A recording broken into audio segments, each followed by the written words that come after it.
The American automotive landscape is witnessing a crisis of unprecedented scale, one that intertwines chronic quality failures with acute financial distress. At its center is Ford Motor Company, a name synonymous with American industry, which has not merely stumbled, but is actively engineering its own potential demise. The situation transcends a simple bad year. It reveals a systemic collapse in quality control, a deliberate hollowing out of institutional knowledge, and a financial strategy that prioritizes shareholder extraction over corporate survival, all while customers are left stranded. A deep dive into the National Highway Traffic Safety Administration database in 2025 yielded a shocking result. The expected recall leader, Tesla, was near the bottom with just 7 actions. The undisputed champion of failure was Ford, which in just 9 months issued a staggering 116 recalls, more than the next 10 automakers combined. For context, General Motors had 18, Volkswagen 20, and Stellantis 32. Ford's total alone exceeded all other regular automakers in the top 10.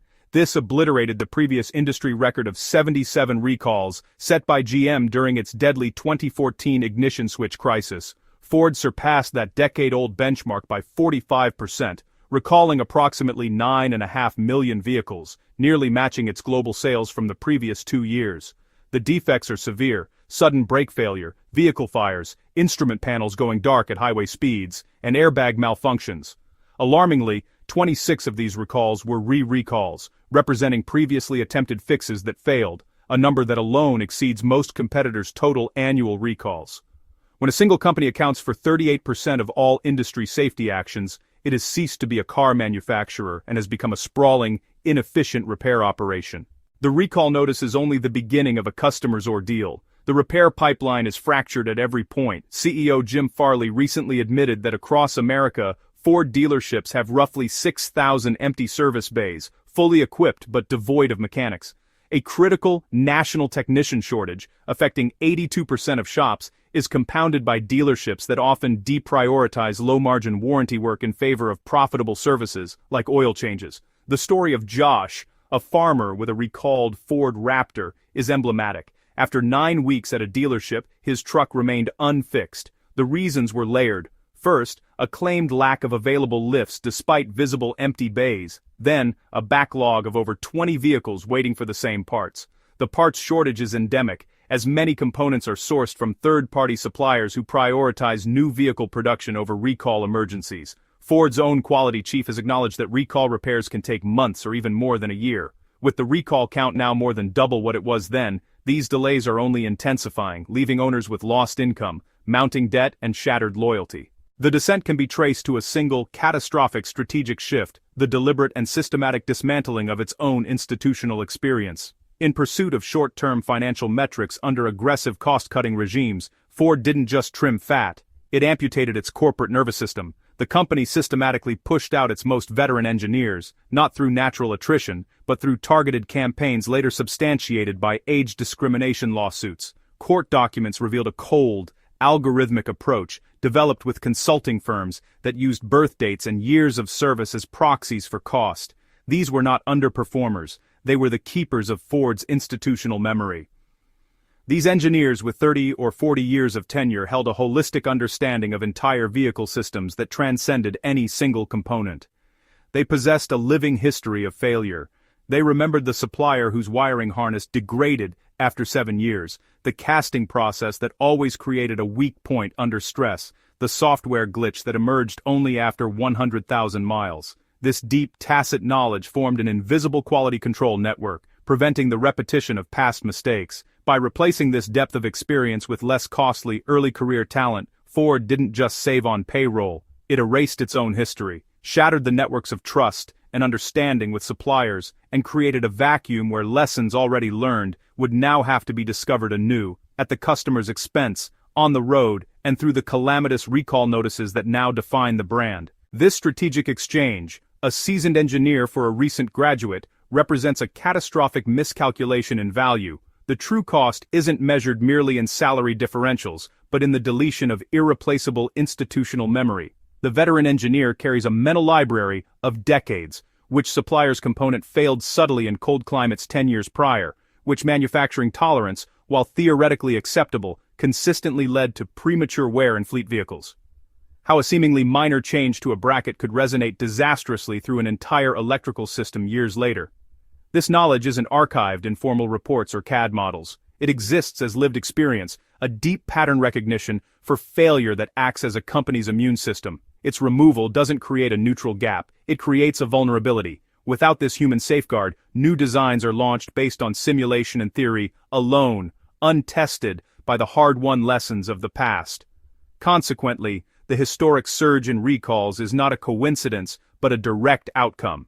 A form of high-stakes, real-world experimentation where new engineers must learn, through repeated and costly failure, the very lessons their predecessors had already mastered. The customer's vehicle becomes the test bench, and their safety and livelihood are the price paid for this willful corporate amnesia. Compounding the experience drain is a seismic geographical shift in engineering. Ford's technology center in Mexico has transformed from a support hub into a primary engineering base, second in global importance only to Dearborn. Between 2010 and 2022, Ford's Mexican engineering operations expanded by 900%. While cutting 580 engineering jobs in Detroit in 2022, Ford added 500 in Brazil shortly after. Today, Mexican teams aren't just assisting, they are leading. Over 70% of the Bronco Sport was engineered in Mexico, and teams there played critical roles in the Mustang Mach-E battery systems and the instrument panels for the Expedition and F-150 Lightning.